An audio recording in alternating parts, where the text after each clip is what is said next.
NA 27 Bilawal Bhutto Zardari versus Attaullah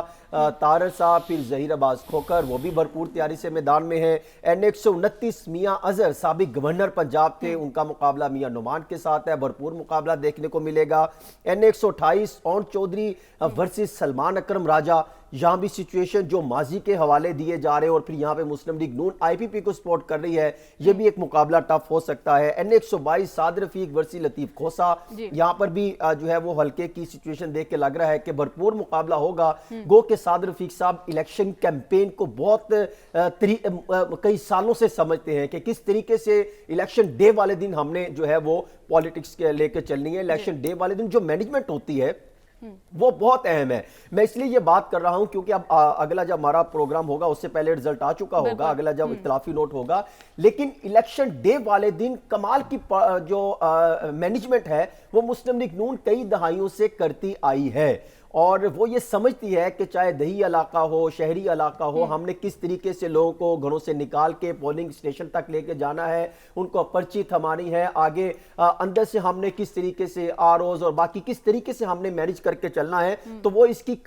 player ہے، کھلاڑی expert ہے کہ ہم نے الیکشن ڈے والے دن کیا کرنا ہے. وہاں پر مقابلہ ہوگا الیکشن ڈے والے دن. حسن صاحب آپ کہہ رہے ہیں بھرپور تیاری ہے مسلم لیگ نون کی؟ دیکھیں مسلم لیگ نون کی بھرپور تیاری ہے الیکشن ڈے والے دن کی، لیکن مجھے اس کے مد مقابل جو آزاد امیدوار ہیں، چاہے وہ طریقے انصاف کے حمایت یافتہ ہوں یا دیگر ہوں، یا سوائے آپ پیپلز پارٹی کو نکال دیں، باقی جو جہاں پہ ہمیں تگڑا مقابلہ دیکھنے کو مل سکتا ہے، تو وہاں پر مجھے لگتا ہے کہ شاید وہ الیکشن ڈے والے دن کی ابھی تک مینجمنٹ نہیں کر سکے، وہ اس پالیٹکس کو سمجھ نہیں سکے، کیونکہ ایک بڑی تعداد ہم دیکھ رہے ہیں کہ وکلا برادری کی انتخاب میں پہلی دفعہ حصہ لینے جا رہی ہے، اور کچھ ایسے کوئی نئے چہرے ہیں، ان کو مشکلات کا سامنا کرنا پڑ سکتا ہے کہ کس طریقے سے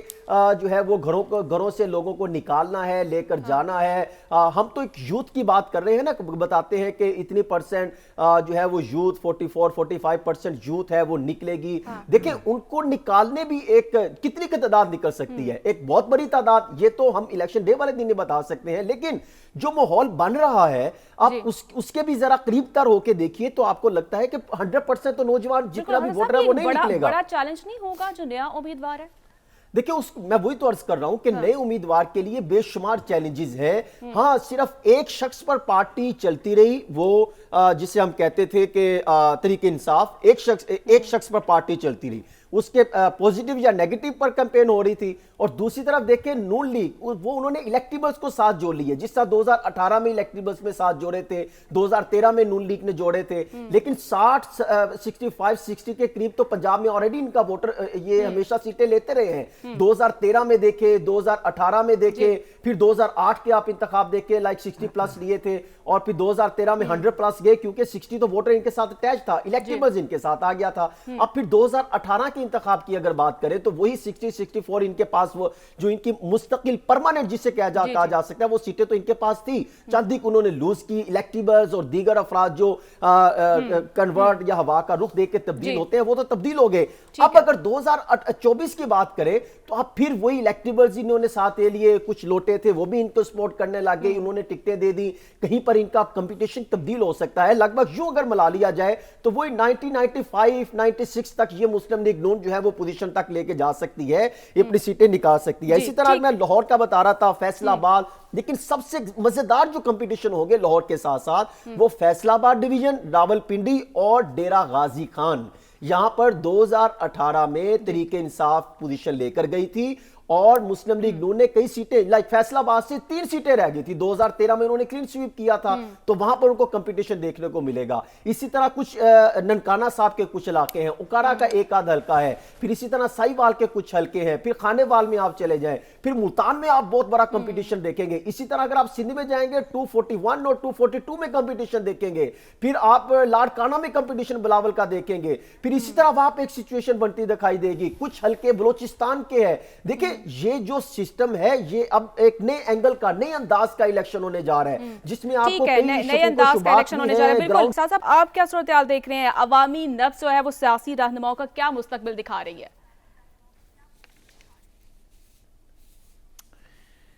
دیکھیے میرا اس میں بصد احترام اتنا سا تجزیہ ہے کہ میرے خیال میں ہم سب ایک ایک بلیک باکس کے اندر ایفیکٹولی جانے والے ہیں. جی جی. جتنا بھی ماضی کے لوگ ہیں یعنی کہ جنہوں نے 1985 کے بعد سے آج تک پچھلی 4 دہائیوں میں سیاست کی,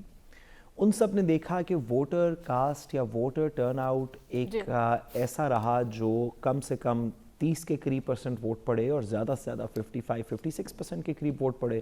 تو اگر آپ ایوریج بھی لگا لیں تو 45 کے قریب 40-45% کے قریب ووٹ پڑے. ٹریڈیشنلی پاکستان کے اندر یہ کہا گیا کہ جو مڈل کلاس ہے پاکستان کی, یا جو ایجوکیٹڈ کلاس ہے پاکستان کی, یا یہ جس بھی چیز کو ہم یوتھ کہتے ہیں, یہ جو پاکستان کی ہے, یہ ٹریڈیشنلی ماضی میں سیاست میں اتنی انٹرسٹڈ نہیں رہی, پارٹیسپیٹ نہیں کرتی. الیکشن کے جو دن ہوتے ہیں وہ صرف چھٹیاں ہوتی ہیں, لوگ کچھ شکر ادا کرتے ہیں مڈل کلاس کے لوگ جو نوکری پیشہ لوگ ہیں ماضی میں, کہ چلو 2-4 دن کی چھٹیاں ہوئیں, کہیں بچوں کو تفریح پہ لے چلیں گے, کوئی گھر پہ بیٹھیں گے, ریسٹ کریں گے, ٹی وی دیکھیں گے. تو اور یہ جو سیاستدان جو ایک دوسرے کے ساتھ گتھم گتھا ہوئے میں ان کے اوپر تھوڑی سی کوئی 2 کی تعریف کریں گے, 2 پہ لعنت بھیجیں گے. یہ پاکستان کا traditional middle class election model رہا ہے. اس کو چیلنج کم از کم ہماری جتنی بھی لوگ اس وقت سیاستدان ہیں وہ آپ کو تاریخ کی کتاب سے بتا سکتے ہیں کہ شاید 70 کے اندر اس طرح ہوا تھا شاید, لیکن جتنے الیکشنز بھی پاکستان کے آج کے پولیٹیشنز نے, آج کے بیوروکریٹس نے, آج کے الیکشن کمیشن نے کروائے ہیں وہ 1970 کے بعد کے الیکشنز ہیں, موسٹلی 85 کے بعد کے الیکشنز ہیں, 85 سے آنورڈز کے الیکشن ہیں, جس میں کبھی پاکستان نے یہ ایکسپیرینس نہیں کیا کہ اگر مڈل کلاس کسی وجہ سے موٹیویٹ ہو جائے الیکشن کے اندر تو کیا ہوگا. اس بات کا ہمارے پاس ہسٹوریکل پریسیڈنٹ کوئی نہیں ہے. اب سوال صرف یہ ہے, اور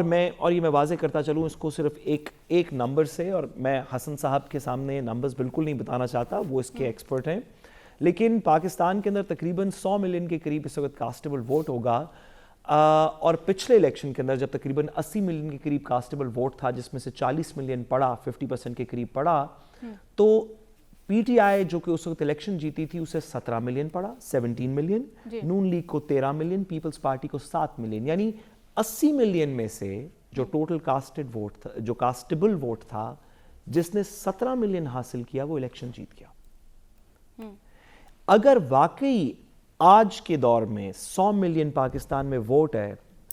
اور اس میں کسی طریقے 60 ملین کاسٹ ہو جائے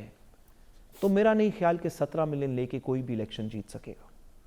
ہم پاکستان کی پالیٹکس کے ایک ایسے بلیک باکس میں جانے والے ہیں جس میں میں اپنا ایک تجزیہ دے سکتا ہوں کہ 8 تاریخ کو کیا ہوگا, اس کے بعد کیا ہوگا. عدیل صاحب, حسن صاحب, آپ, پاکستان کے طول و عرض کے تمام صاحب نظر لوگ اپنا تجزیہ دے سکتے ہیں کہ کیا ہوگا, کیا لوگ نکلیں گے, نہیں نکلیں گے, نکلیں گے تو کس پارٹی کے ساتھ ہوں گے, اس حلقے میں کس پارٹی کے ساتھ تھے, وہ کینڈیڈیٹ کیسا ہوگا, الیکشن ڈے کون مینیج کرے گا. پہلے پولیٹیکل پارٹیز کیونکہ مڈل کلاس ان انٹرسٹڈ تھی, مڈل کلاس انوالو نہیں ہوتی تھی الیکشنز میں, تو آپ ان کو بسوں کے اندر بھر کے لوگوں کو ایک جگہ سے دوسری جگہ لے کے جاتے تھے. لیکن اگر سب لوگ واقعی خود سے اپنی گاڑی پہ, اپنے پیٹرول پہ الیکشن کے پولنگ بوتھ پہ پہنچ گئے تو کیا ہوگا اس ملک میں. اس کا پچھلے 40 سال کے اندر کوئی پریسیڈنٹ نہیں ہے. میں اپنا تجزیہ دے سکتا ہوں کہ شاید پہلا مفروضہ ہے, پہلا مفروضہ کہ شاید لوگ نکلیں,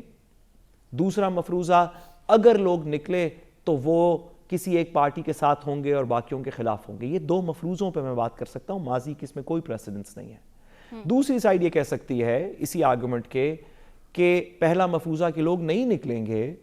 اور 2 کہ اگر نکلے بھی تو ہماری مینجمنٹ اتنی کمال ہے کہ ہم اس دن زیادہ بندوں کو ڈالوں میں بھر کے, بسوں میں بھر کے, ٹریکٹروں میں بھر کے, لاریوں میں بھر کے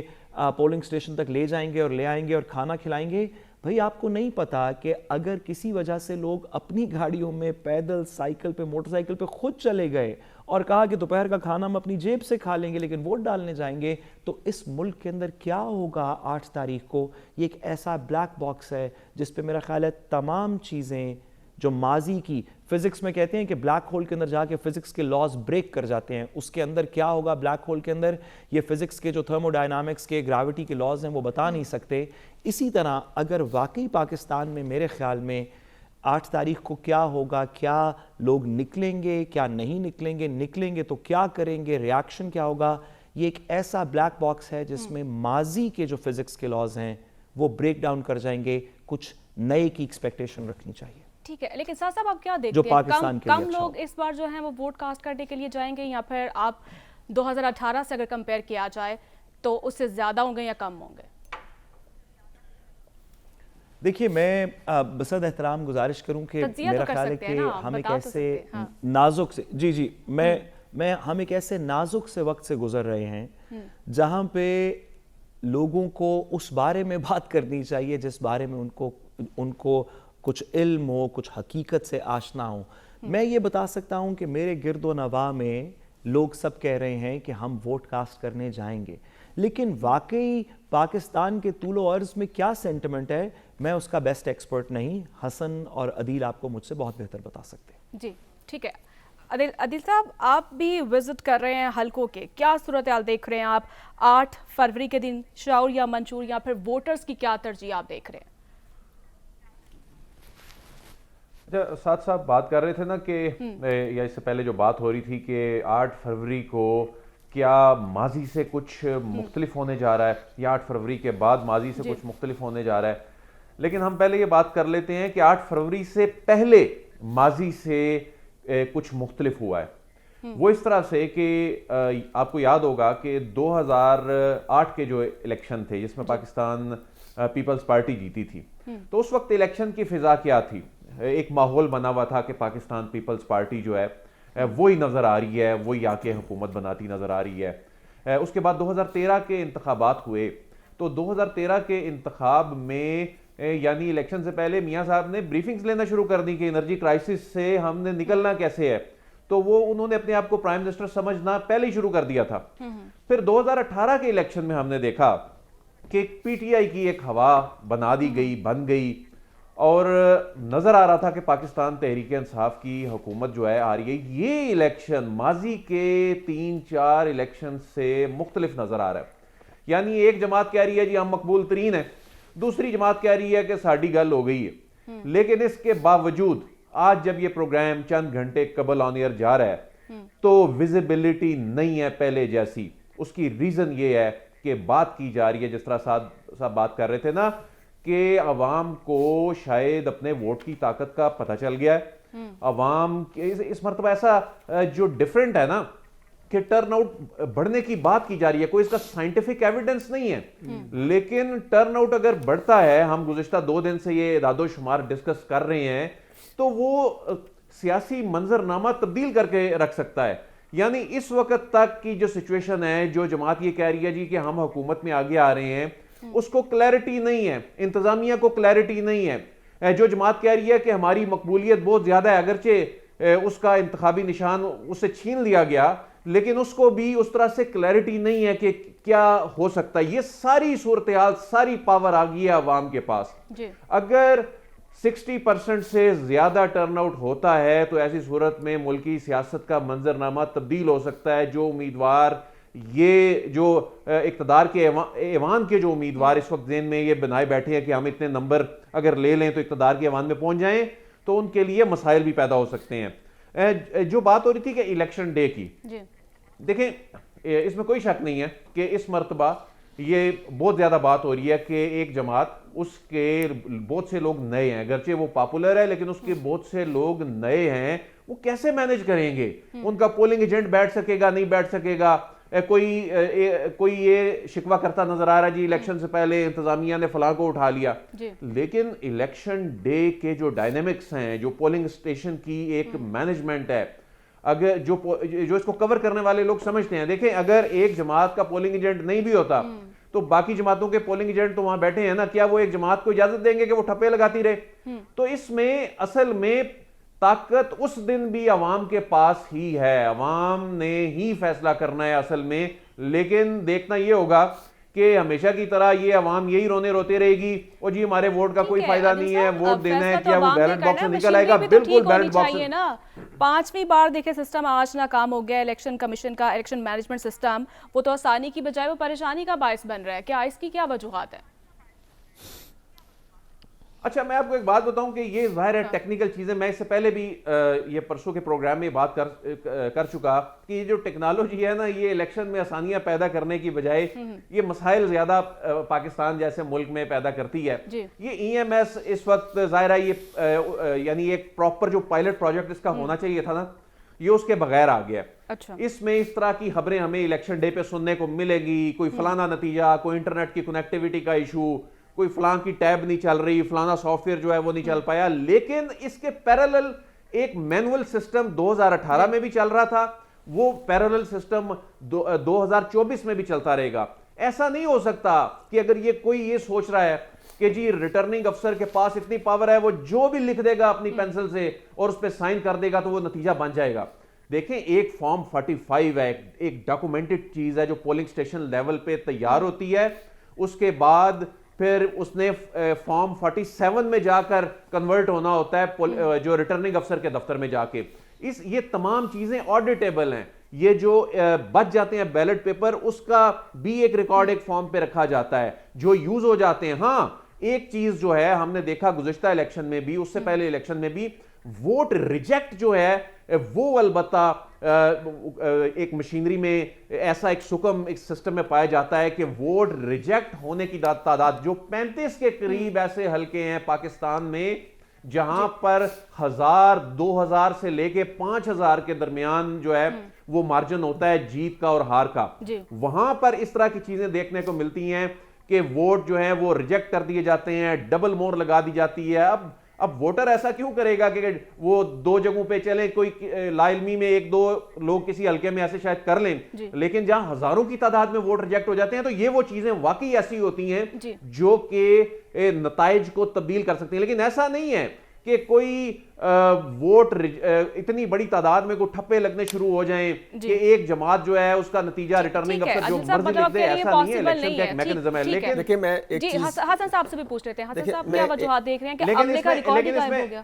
جی دیکھیں یہ بنیادی طور پہ یہ موک ایکسرسائز کی گئی تھی کل. اچھا. اور موک ایکسرسائز کی ہی اس لیے جاتی ہے، جو میری اطلاع ہے کہ کہیں پر کوئی غلط چیزیں ہوں یا کچھ بہتر سسٹم کام نہ کر رہا ہو، اس کو بہتر طریقے پہ لایا جائے. میں یہ سمجھتا ہوں کہ یہ سسٹم سے زیادہ جو میں نے معلومات حاصل کی، مجھے لگتا یہ ہے کہ الیکشن کمیشن آف پاکستان اگر تو یہ بات درست ہے تو کمال ہے کہ وہ جو کام کرنے جا رہا ہے، کیونکہ جب پریزائڈنگ آفیسر رزلٹ تیار کر لے گا تو وہ اس وقت ایک موبائل پہ تصویر لے گا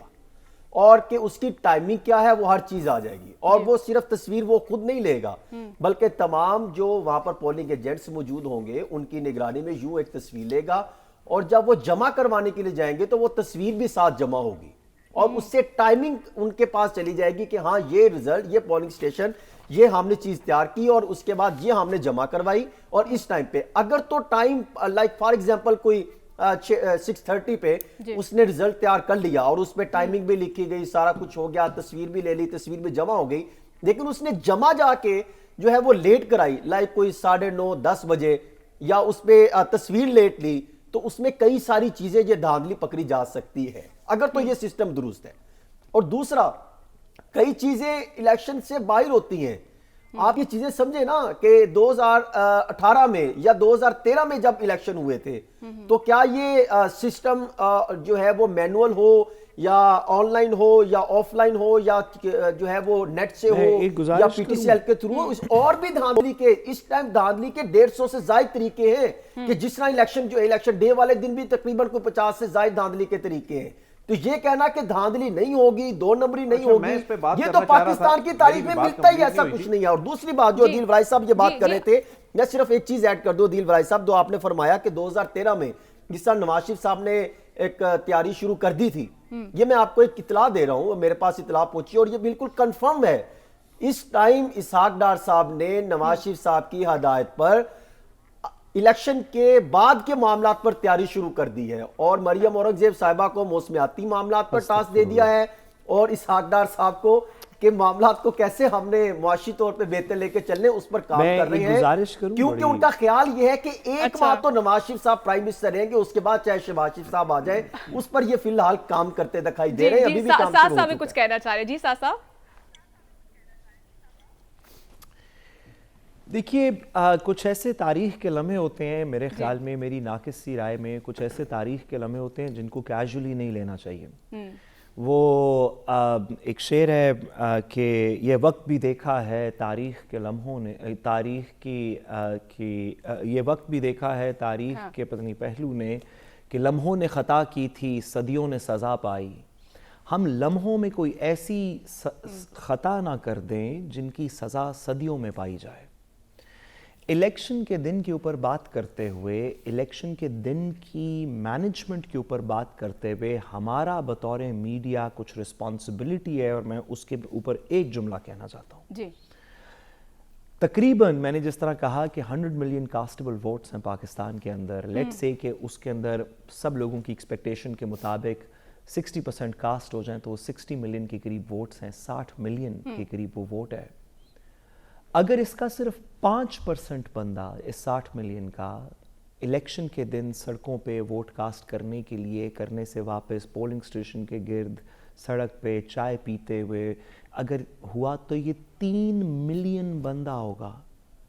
مہربانی کر کے الیکشن کے دن سکندر سلطان راجہ صاحب جو بھی کریں، اتنے لوگ جب سڑک پہ ہوں تو انہیں اشتعال نہ دلوائیں، کوئی شفافیت کا ایسا میکنزم رکھ لیں کہ یہ نہ ہو کہ الیکشن کے رزلٹ آ رہے ہوں اور لوگوں کو اس کے اوپر غصہ ہو یا وہ سمجھیں یہ درست نہیں ہے۔ ٹھیک ہے، پارلیمنٹ کے اندر پارلیمانی مجھے بریک کی جانب بڑھنا ہے۔ ساتھ صاحب اور حسن صاحب اس پر ہم بات کرتے ہیں، لیکن ایک چھوٹی سی بریک کے بعد آپ ہمارے ساتھ ہی رہیے گا۔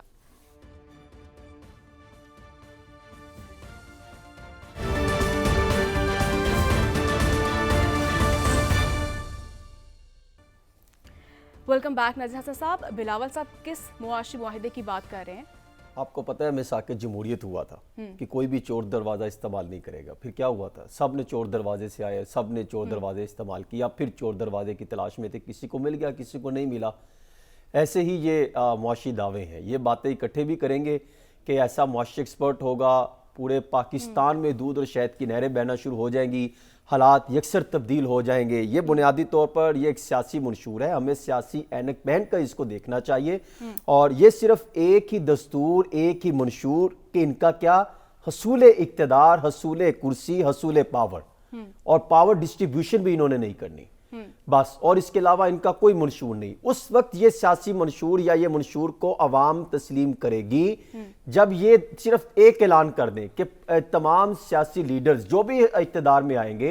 اقتدار میں آنے کے بعد تمام بیرون ملک پڑے ہوئے پیسے پاکستان لا کے پاکستان میں انویسٹمنٹ کریں گے، تمام بیرون ملک جائیدادیں ان کی پاکستان آ جائیں گی، چھوڑ دیں، کوئی ان سے حساب کتاب نہیں مانگے گا، صرف پیسہ ان کا باہر جتنا بھی پڑا ہوا ہے پاکستان لے آئیں، اور پھر سمجھ میں آئے گی کہ حالات بہتر ہوں گے۔ یہ بنیادی طور پر یہ منشور جو ہے یہ اس وقت لے کر آئے کہ جب اس میں ڈسکشن ہی نہ ہو سکے، جب حالات کسی اور طرف رخ اختیار کر رہے ہوں۔ ہاں یہ لے کر آتے، ان کو تو اندازہ تھا کہ الیکشن کب ہونے جا رہے، تمام سیاسی جماعتیں لے کر آتی، پراپر ایک ایک نکات پہ ڈسکشن ہوتی، ان کے بڑے دعوے کر رہے ہیں، امپلیمنٹیشن پلان کسی کے پاس کم ہے۔ مجھے ساتھ صاحب کو بھی کامنٹ ہے۔ ساتھ صاحب، جب 16 ماہ کی حکومت تھی، پی ٹی ایم حکومت کا حصہ بھی تھے، تو تب کیوں نہیں معاشی ماڈل دیا گیا بلاول صاحب کی جانب سے؟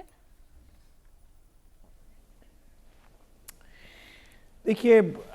یہ باتیں اتنی بےمانی ہو چکی ہیں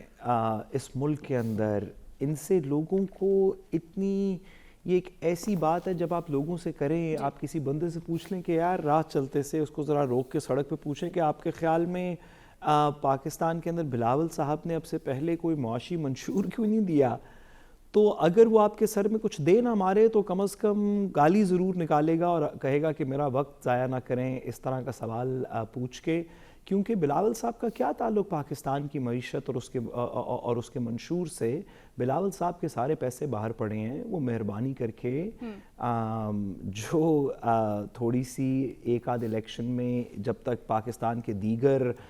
کچھ میجورٹی جوان نہیں ہو جاتی جو ابھی بچے ہیں اور لوگ کچھ اپنی عقل و خرد سے الیکشن کے اندر اپلائی نہیں کرتے، تو اتنا یہ تھوڑا سا وقت انجوائے کریں۔ بلاول صاحب کا کیا تعلق ہے پاکستان کی سیاست سے؟ اس کے علاوہ منشور ٹھیک ہے صاحب، مجھے بریک کی جانب بڑھنا ہے کیونکہ پھر مجھے لینا دینا صاحب اس سارے محل کی طرف دیکھیں، ہماری طرف نہ دیکھیں۔ صاحب ان کے لیڈر سے اگر منشور کی تفصیلات پوچھی جائے نا، میں آپ کو چیلنج کر کے کہہ سکتا ہوں ان کو منشور کے ٹھیک ہے نکات حسن تک نہیں پتہ صاحب، ہوگا۔ بالکل عادل صاحب کا بھی مجھے کامنٹ لینا، لیکن مجھے یہاں پر شامل کرنے ایک چھوٹی سی بریک، تو واپس آئیں گے ایک چھوٹی سی بریک کے بعد۔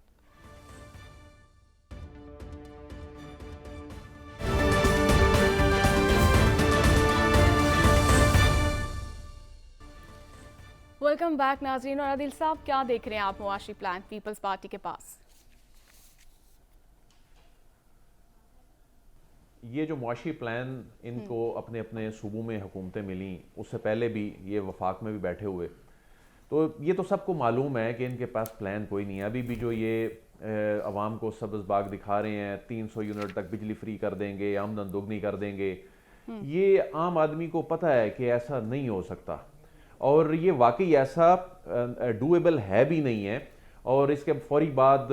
آئی ایم ایف پروگرام میں جانا ہے، اور آئی ایم ایف پروگرام میں جانے کے بعد جو آئی ایم ایف کو پیسہ لوٹانے کے لیے جو ہمیں اقدامات کرنے ہیں وہ اسی عوام کی جیب سے نکال کے دینے ہیں۔ تو حکومت کے پاس تو نہ کوئی انڈسٹری لگانے کا پلان ہے۔ یہ اگر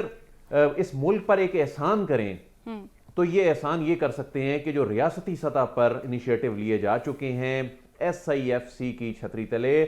ان کو پالیسیوں کا جو تسلسل ہے ان سے متعلق اس کو جاری رکھیں، تو اس ملک کی قسمت بدل سکتی ہے۔ پاکستان کے عوام کی قسمت آنے والے چند برسوں میں بدل سکتی ہے، خاص طور پہ یہ جو ایگریکلچر کے حوالے سے